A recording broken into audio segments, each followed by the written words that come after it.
Toma 3. Bueno, buenas noches a todos. Hoy contamos con la presencia de Joseph Schwab y de Loren Stenhouse. Gracias por venir. No, gracias por la invitación. Y voy a leer un artículo, unos fragmentos de un artículo que salió en una revista que se llama Tyler Magazine número 1.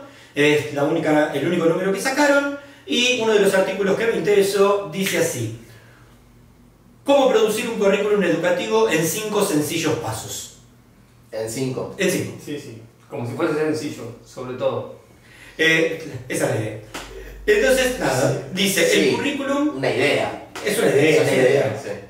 Dice, el currículum es un instrumento potente e inmediato para la transformación de la enseñanza.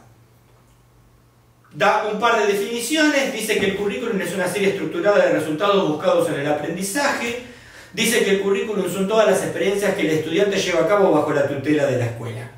¿Se entiende? Bien, sí. El término currículum aparece por primera vez en 1633 y en latín significa pista circular de atletismo. Bien, bien, bien. Como las carreras. Es una carrera. Como las carreras. Como las carreras se le dicen carrera por eso. Probablemente salga de ahí. La idea es mezclar el concepto de disciplina y la intención de transmitir una estructura. Así que el currículum implica las ideas en un ciclo completo y una secuencia ordenada. Ahora, fíjate qué llamativo, ¿no? Hablar de estructura y de ideas como en una misma frase, ¿no? ¿En qué sentido? Y de que una idea es como... Es eso, es una idea, y una estructura es lo que te encasilla la idea, justamente. Correcto. Entonces es como medio llamativo jugarla de, bueno, vamos a estructurar por acá, algo que en realidad no se puede estructurar.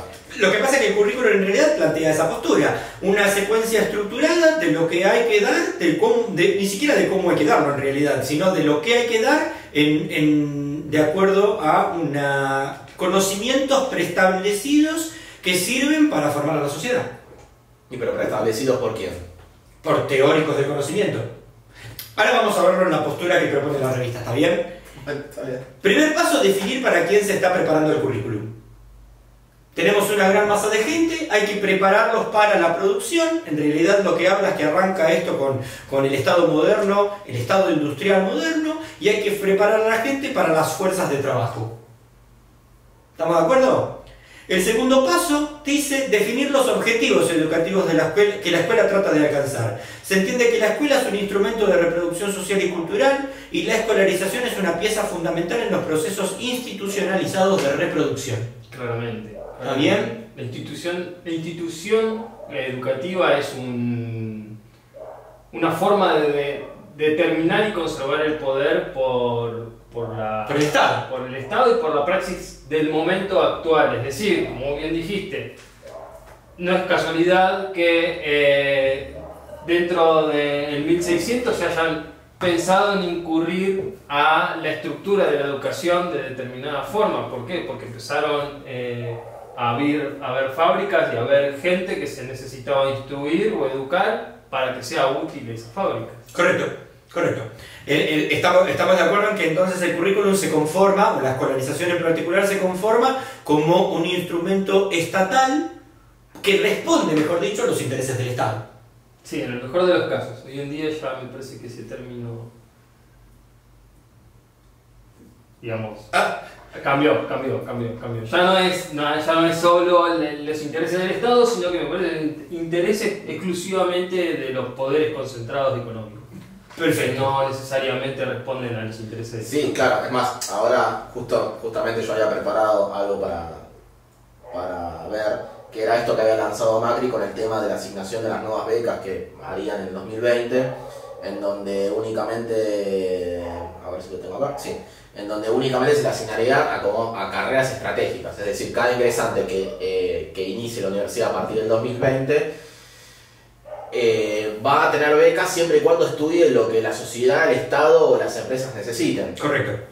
Entonces, bueno, ahora no me está cargando esto, pero entonces es muy loco porque aparentemente estas empresas, las empresas como acá plantean que son las que más están avanzando y con más desarrollo, que son las que tienen que ver con las petroleras, que son las que tienen que ver, bueno, habla un poco de la enfermería, de la ingeniería y demás, y son las únicas que van a estar subsidiadas. Entonces todo este aparato que se desarrolló, como mencionabas antes, por el tema, con este tema de la revolución industrial y demás, ya pasaron, no sé, 100 años y seguimos hablando de las mismas cosas. 400. Sí. Respecto a lo que estabas diciendo, curioso esta idea, ¿no? De plantear una propuesta cuando son gobierno, ¿no? Pudieron haberlo implementado dentro del gobierno mismo. Y otra cosa, fíjate que esto que está sucediendo, que podría llegar a suceder, contradice lo de primero pensar para quién es la educación.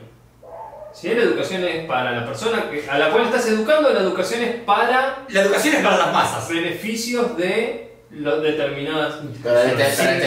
este caso es lo inverso, como dice él. Es llevar a las masas hacia el beneficio. Por supuesto, es un pensamiento muy capitalista y de hecho muy liberal también, ¿no es cierto? Sí, claro.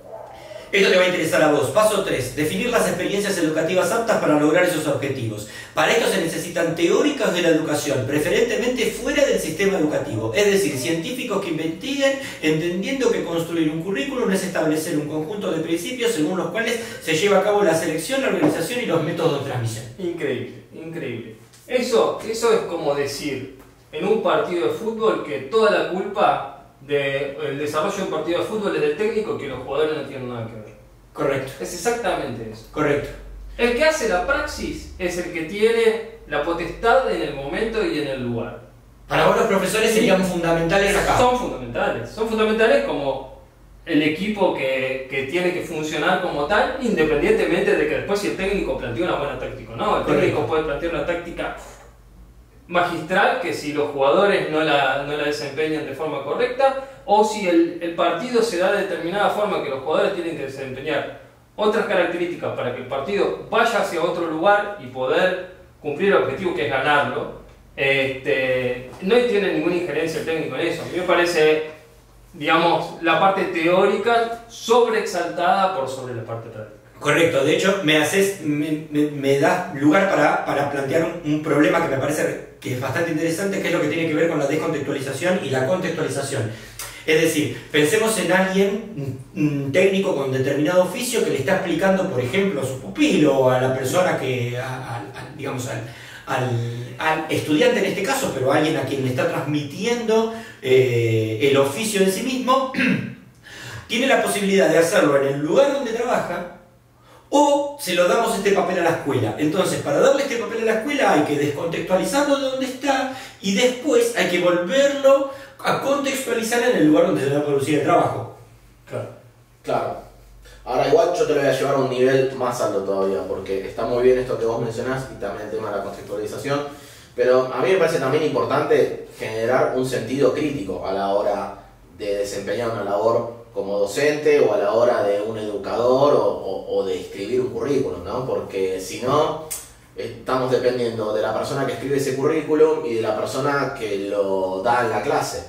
Y está bueno que la clase también pueda encontrar la manera de poder, en lugar de acatar una orden, porque lo que te está llegando es una orden. Esa sería la parte teórica, digamos, sí. Claro, es poder agarrar y discernir de manera individual sobre lo que uno está aprendiendo también. Yo creo como el docente de alguna manera tendría que ser como un guía para tratar de generar ese interés y esa curiosidad en el alumno. Eso creo que es lo importante, porque si no el chico va a la escuela, hace lo que tiene que hacer y se va a la casa y se olvidó, y fue un día en donde la peor parte del día fue estar en el colegio. Correcto. Digamos, lo que está planteando acá el artículo, me parece, a ver si lo estoy interpretando bien, es una cosa muy teórica, decís vos, de cómo se deberían hacer las cosas. O, mejor dicho, ni siquiera de cómo, de qué es lo que hay que hacer. Sí, vos querrías... Entiendo como una idea muy simplificada de decir, bueno, yo puedo agarrar y poner todo el pensamiento y llevarlo a la abstracción de la teoría y olvidarme de que existen circunstancias particulares de la práctica. Correcto. Entonces, a mí me parece una idea completamente... ¿Y la práctica para vos tendría que estar incluida en esta teoría curricular o cómo pensamos el currículum? Sí, claro que sí. Es más, tendría que ser una base fundamental. Los maestros son una base fundamental dentro de la construcción educativa. Bien, pero para eso tendríamos que hacer ciertos juicios morales sobre esa práctica. Claramente. Bien. Sí. No sé, me parece que a esta revista no me suscribo más. Es el único número. Es el único número que sacó. Bien. Sí. Te están cagando. Cerramos. Bien, perdóname que no te cedí ahí. 10 minutos. Me encantó, boludo, me encantó. Me encantó, lo quiero ver. No, quedó. Me parece que quedó de primera,